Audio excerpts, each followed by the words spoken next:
Hello, everybody. Happy Monday. And boy, did we wake up to a lot of news today. I know there's a ton of news, and I cannot wait to comment on the whole Rocket, Redfin, Mr. Cooper. I'll probably address that tomorrow. But today, you know what I'm going to talk about? I'm going to talk about Lennar. I read an article last week in ResiClub, and I know that this is like the third time in less than 7 days that I'm referring to an article in ResiClub. That just tells you how good ResiClub is and how great Lambert is, because they really put out really useful and good information. But I came across this article, and it really highlighted Lennar's, I think it was either fourth quarter or first quarter results. And some of the information they shared was really eye-opening and caught my attention. And so the article went through the average sales price, which has dropped slightly for Lennar, so let's assume that's for builders in general.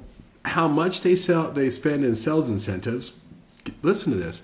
Lennar spent 13% of the final sales price on sales incentives last quarter. 13% of the overall sales price. That seems insane. And then because of it, of course, their gross margin has fallen below where it's been in over a decade. And their gross margin not only has fallen below 20%, kind of the Mendoza line for builders. Most builders don't want to see their gross margin fall below 20%.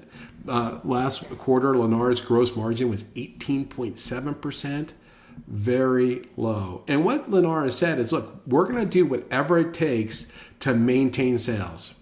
And so from Q1 2024 versus Q1 2025, Lennar was able to keep their sales at about the same level. In Q1 2024, they took 18,100 new listings or new orders, and last quarter, 18,400. But it costs 13% of sales to maintain that level of new orders. It's just super crazy. And builders have headwinds, and we desperately need healthy builders to have a healthy real estate market. I mean, builders not only have been filling the inventory gap, which we're now starting to see the markets filling, but they're also actually starting to be a solution for first-time home buyers and entry-level buyers. They're very important to a healthy market, and we want to see builders succeed. Lastly, in this article, Lance listed the force-ranked builders by closings in 2023. D.R. Horton was number one with roughly 91,000 units. Lennar was number two with 73,000 sold units. And then it falls dramatically to number three. Pulte Group was at 29,000 units, let's call it. Then it drops again down to NVR, which was 21,000 units. And rounding out the top five was Meritage Homes at 14,000 units. So let me show you the article, and let me show you there's a lot of really good, here's the article from Lance. And I'm telling you, ResiClub is killing it. Here's Lennar's inventory spread over the country.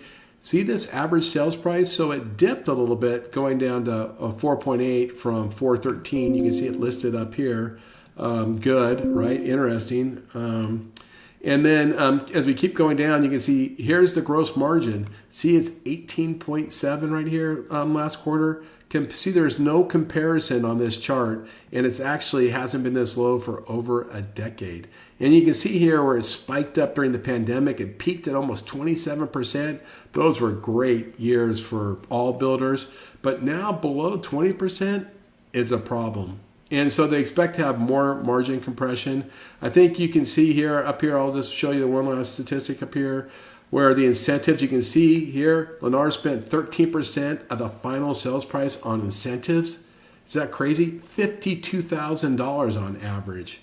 And then finally, let's just go down. You can see, well, here's the net new orders, very flat year over year after spending all that money. And then here's the force ranking of builders. You can see D.R. Horton is by far the most prolific builder. And what does D.R. Horton have, by the way?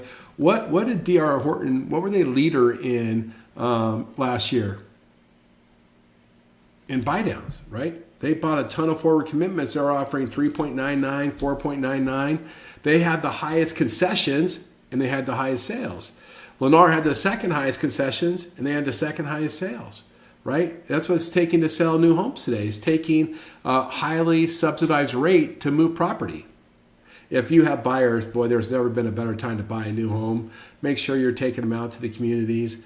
We need to support builders. Now, I want to let you know I did do a LinkedIn post on this today. Check out my LinkedIn. I highlighted all the key points. I put a link to the article. I'll try to put a link to the article below. And with that, I know there's a lot of news today. I'll be talking about Rocket either tomorrow or the next day. I hope you're off to a great start of your week. I look forward to talking to you again soon. Thanks.